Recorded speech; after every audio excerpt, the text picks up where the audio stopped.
If you have ever wondered if you're supposed to put SEO in your alt text, you're not alone. This is one of the most common questions we hear from business owners, bloggers, and web designers. And it's also one of the places people make their websites less accessible while trying to improve SEO. So today, we're going to clear this up once and for all. When it does make sense to optimize alt text for search, when it doesn't, and why keyword stuffing can actually hurt your accessibility and your SEO. Let's get into it. Before we talk about SEO at all, we need to clarify something first. Alt text exists first and foremost for accessibility. Alternative text is what screen readers use to describe the image to those who can't see it. If someone is blind or low vision and using assistive technology, the alt text is your image to them. It can also be what appears if an image doesn't load so that users still get context. SEO is a secondary benefit. Search engines can't see images either, so they rely on alt text and file names to understand what an image is about. When you write good alt text for accessibility, you often naturally support SEO. The problem starts when SEO becomes the only goal. Not every image on your website has the same purpose, and that matters. In some industries, images are a way that people search. Think about food blogs, recipes, fashion, travel, home decor, or e-commerce. People are actively looking at images when they decide what to click.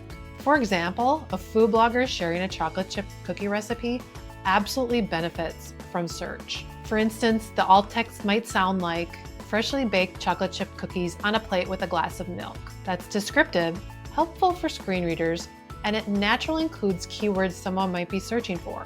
This works because the image itself is meaningful to the user and relevant to search intent. Now let's talk about where people go wrong. If you're a dentist, lawyer, accountant, or service-based business, your images aren't usually what people are searching for. No one is Googling best dentist near me because they want to look at pictures of your waiting room. So when you stuff alt text with phrases like dentist near me, best dentist, affordable dentist, teeth cleaning, dental implants, dental surgery, none of that is helpful. For screen reader users, it can be confusing and definitely very frustrating. To search engine, it simply looks spammy. In these cases, the alt text should simply describe the image and probably not much more. Another really important piece to this conversation is decorative images. These are images that don't add meaningful information.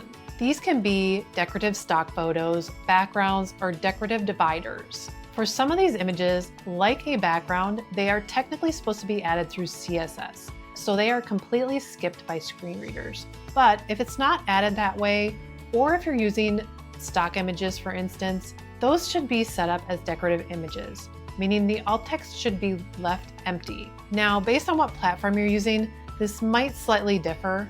So empty alt text is usually open and closing quote marks with nothing in between them. But sometimes it's best to put the word null in between them, N-U-L-L.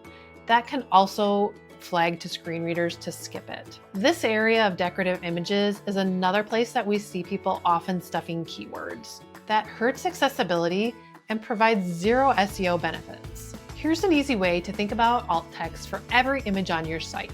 First question, is this image important for understanding the content on this page? If the answer is no, then it is decorative and you should use the empty alt text. If yes, then ask yourself this question. Would someone realistically search for this image? If the answer is yes, write descriptive alt text and naturally include keywords if they fit. If the answer is no, then just clearly describe the image for accessibility. That's it. That's the whole strategy. As we wrap up here, just remember alt text isn't for gaming Google. It's about communicating clearly to both humans and search engines. When you prioritize accessibility first, you usually end up supporting SEO the right way. If you want a further breakdown, including examples and a decision guide that you can download and reference later, I've linked the full blog post below. And if this helped clarify things, give the video a like, subscribe for more practical tips, and I'll see you in the next one.